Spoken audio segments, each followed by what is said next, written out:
코로나19 검사와 치료로 발생하는 의료 폐기물이 넘쳐나고 있습니다. 지난해 코로나 의료 폐기물은 1년 전보다 3.5배나 급증했는데요. 이 의료 폐기물은 감염 위험이 높아 수거한 날에 소각해야 합니다. 하지만 소각시설은 포화 상태고 신축도 어려운 실정입니다. 보도에 주하영 기자입니다. 용인의 한 의료 폐기물 소각장입니다.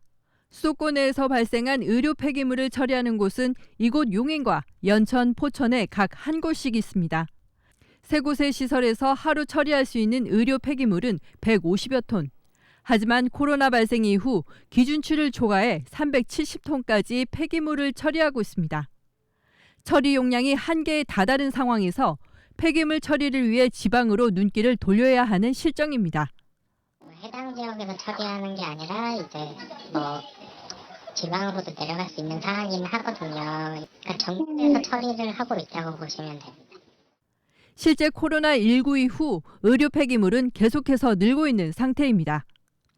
2020년 5,800여 톤이던 의료 폐기물은 지난해 2만 400여 톤으로 3.5배나 늘었습니다.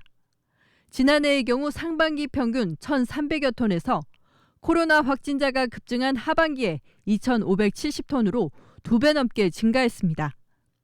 소각장을 늘리려 해도 주민들의 반대로 당장은 어렵습니다. 안성과 평택, 이천 등 지역 3곳에서 의료 폐기물 소각장 건설이 추진되고 있지만 주민 반대가 거셉니다. 평균들이 갖고 있는 그런 것들을 갖다가 이동해서 와서 태운다는 거잖아요. 그러면 그만큼 그게 또 저희들한테 리스크가 많이 크기 때문에 주민이라든가 이 지역에서는 그럼 살지 말라는. 늘어나는 폐기물에 비해 소각장은 턱없이 부족하다 보니 의료 폐기물은 점점 우리 주변에 쌓여가고 있습니다. BTV 뉴스 주하영입니다. 재택 치료자들의 쓰레기 처리도 골칫거리입니다. 격리 기간 쓰레기를 배출할 수는 없어서 집 안에 쌓아놓아야 하는데요. 지난해 10월 재택 치료자의 쓰레기는 의료 폐기물이 아닌 생활 쓰레기로 바뀌면서 감염 우려에 대한 불안감도 커지고 있습니다. 계속해서 주하영 기자가 보도합니다.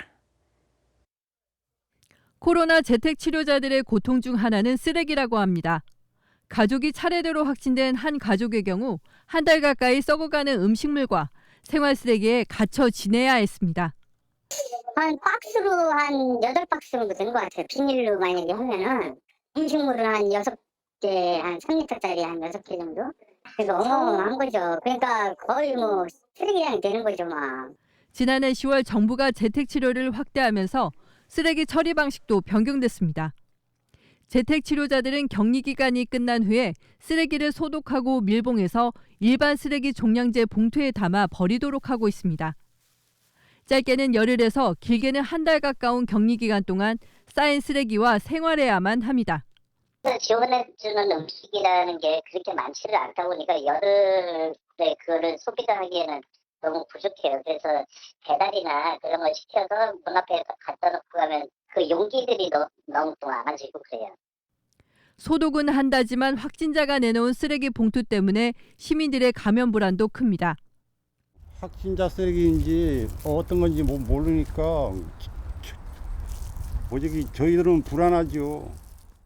농촌 지역에서는 몰래 태우는 경우도 있다고 말합니다. 내가 십자가 격리를 했어도 쓰레기를 이렇게 몰래 버리진 않았지. 태우지. 농장 끝에다가. 이제 시골이니까 괜찮지. 시그머니 나와서. 재택 치료자가 쓰레기 배출을 위해 외출하는 것은 자가격리 위반입니다. 격리 기간 중 처리 곤란한 쓰레기가 발생하면 지자체 보건당국에 연락해 수거를 요청하면 된다는 안내이지만 보건당국과 연락조차 쉽지 않은 게 현실입니다. 지금은 전화를 받지 않습니다. 다음에 다시 걸어주시기 바랍니다. 위생에 더 신경 써야 하는 재택 치료자. 제때 잘 처리되지 않는 의료 쓰레기로 인한 감염 우려 또한 커지고 있습니다. BTV 뉴스 주하영입니다.